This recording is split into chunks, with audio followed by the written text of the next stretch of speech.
रात को सब सोते रहे, लेकिन वही नालायक बेटा अपने पिता को अस्पताल ले गया।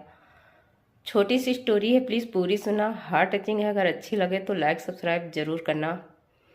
रात को पिता के सीने में दर्द होने लगा तो माँ जी इधर उधर दौड़ने लगी। तभी उस नालायक बेटे से कहा, क्या इतने रात को मैं ड्राइवर को फ़ोन लगाऊं? तब उस नालायक बेटे ने कहा, माँ जी इतनी रात को कोई नहीं आएगा। वह अपने मजबूत हाथों से अपने पिता को गाड़ी तक ले गया और वहां से ले जाकर गाड़ी में बिठाया और अपने पिता को अस्पताल लेने के लिए निकल पड़ा। पिता गाड़ी तेज चल रही थी, पिता फिर भी झुंझलाहट में उसे डांट ही रहे थे। अस्पताल में अपने पिता को भर्ती करा करके वह बाहर टहल रहा था। तभी डॉक्टरों ने उनका इलाज किया और बेटा एक मंदिर के सामने हाथ जोड़कर बैठ गया और बोला कि मेरे पिता को ठीक कर दीजिए। तभी डॉक्टरों ने बाहर आकर बोला कि आपके पिता ठीक हैं, आप उन्हें घर ले जा सकते हैं।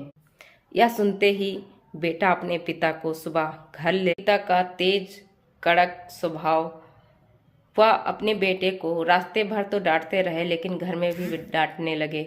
लेकिन तब उसकी माँ ने अपने पति से कहा कि आप मेरे बेटे को क्यों डांट रहे हो? मेरा बेटा तो ही सब कुछ घर का चलाता है, खानदान रिश्तेदार खर्चा सब कुछ चलाता है, लेकिन वो दो जो नालायक बेटे हैं वो तो अपने परिवार में और ससुराल तक ही सीमित है।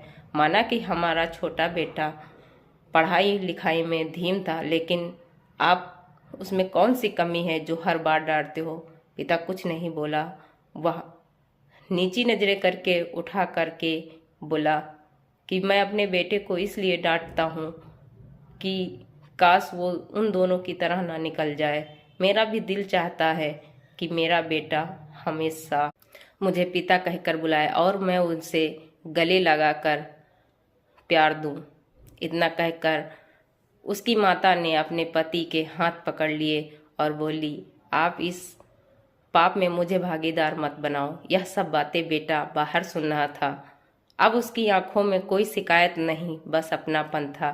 तभी पिता ने एक और फटकार लगा, बोले, अरे नालायक, दवाई क्या तू फिर गाड़ी में भूल आया? पिता की यह सब बातें सुनकर उसने तुरंत अपने आंसू पोंछे और गाड़ी तरफ दौड़ा। गाड़ी से दवाई लाकर पिता के कमरे में घुसा, लेकिन अब उसकी आंखों में शिकायत नहीं, बस अपनापन था। अब बेटे को अपने पिता से कोई शिकायत नहीं थी, वह तो बहुत खुश था। इसलिए कहते हैं कि समय रहते अपने पिता की कद्र कर ले।